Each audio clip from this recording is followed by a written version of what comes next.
He was a legendary frontiersman who blazed a trail through the wilderness and became a symbol of American adventure. Here's why Daniel Boone's story is one of exploration, resilience, and also the American spirit.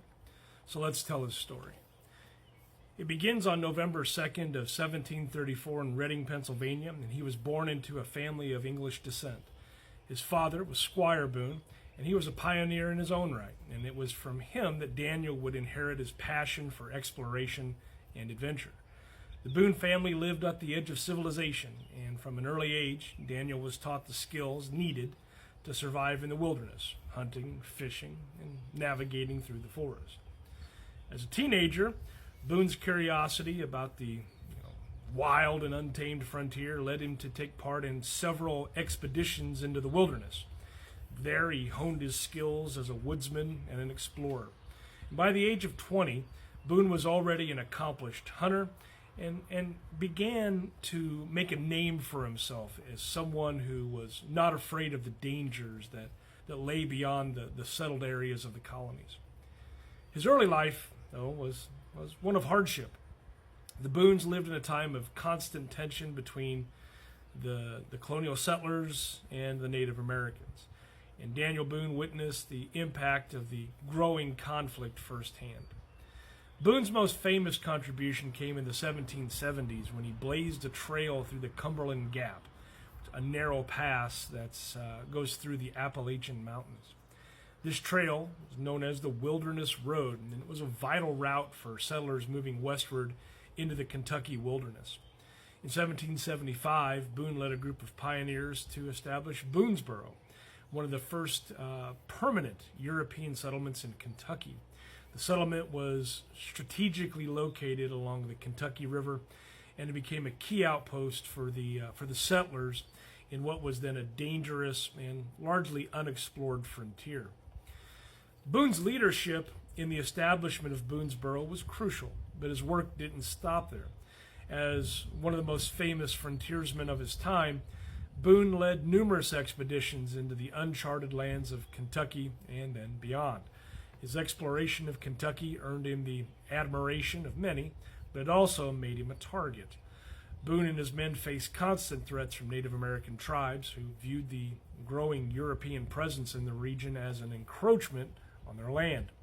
Boone was captured twice by Native Americans during his expeditions, but he did escape both times. And this cemented his reputation as a resilient and resourceful leader. And despite the challenges that he faced, Boone's legacy as a frontiersman continued to grow. He was known for his courage, his love of adventure, and his deep understanding of the land. But his relationship with Native Americans was, we could just say it was complex. Boone often sought peaceful negotiations, but the nature of his work as a settler and an explorer meant that his presence was perceived as a threat to many tribes. Boone's encounters with Native Americans were often violent, and the Boone family lost several members in a variety of skirmishes. And as the American Revolution unfolded, Boone's role in the frontier expanded. He fought on the side of the American colonies against British forces and their Native American allies. And one of Boone's most notable contributions during the war was his leadership during the siege of Boonesboro in 1778, when the settlement was surrounded by warriors of various Native American tribes. And despite being heavily outnumbered, Boone and the settlers successfully defended the fort, this showing the strength there and the determination of the American frontier settlers. However, as the years passed, Boone's fortunes began to decline. After the Revolution, he struggled to adapt to the new political and economic realities of the United States.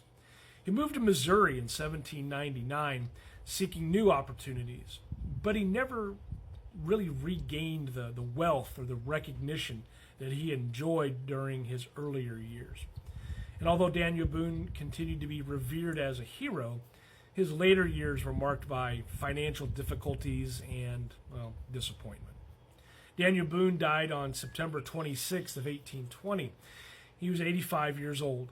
He was buried Well, that's kind of a complex deal, but supposedly he was buried next to his wife Rebecca in Missouri. His legend lived on after the fact.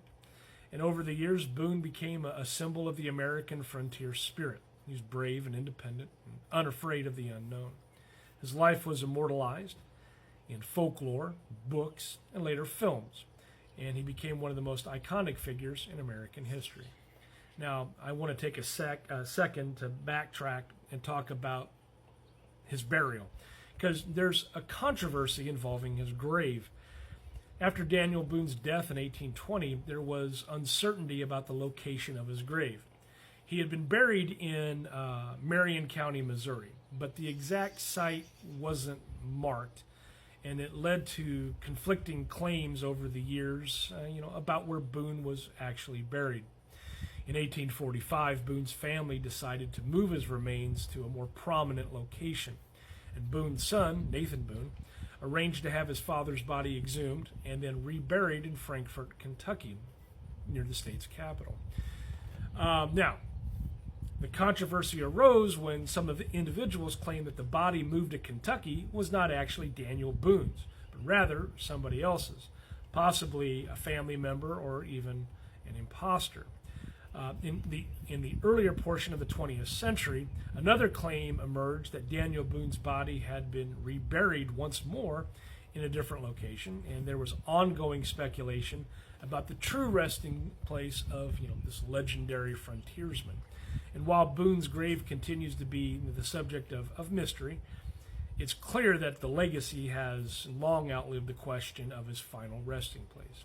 Today, there is a memorial in Frankfort, Kentucky, and it claims to be the official burial, the grave of Daniel Boone, and it marks the spot where Boone's remains were reburied.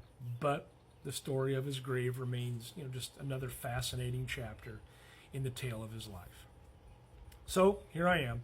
Why am I telling the story of Daniel Boone? Why it matters? Why does this matter? Well, it matters because he was one of the most significant figures in the early exploration and settlement of the United States.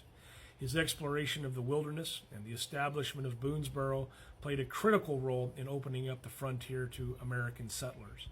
Boone's life was marked by his resilience, his resourcefulness, and his deep connection to the land. Now, there is no doubt that Boone was a man of contradictions. He was a peace seeker and a warrior.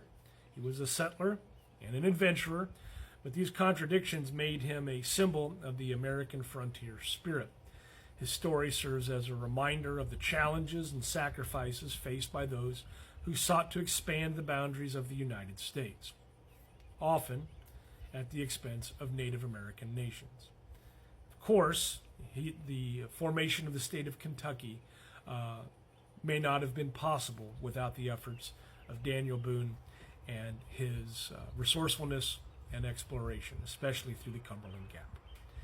As I wrap this kind of thing up, Daniel Boone's legacy as a frontiersman and an explorer remains one of the most enduring in American history. His adventures, his struggles, his contributions to the westward expansion of the United States continue to inspire those who seek to explore and navigate and push the boundaries of what is possible. If you learned something new today or increased your depth of knowledge that you already had about Daniel Boone, spectacular. Like, comment, follow, share for more things you should know by being alive, because understanding figures like Daniel Boone helps us appreciate the spirit of exploration and the complexities of American history. Thank you for watching.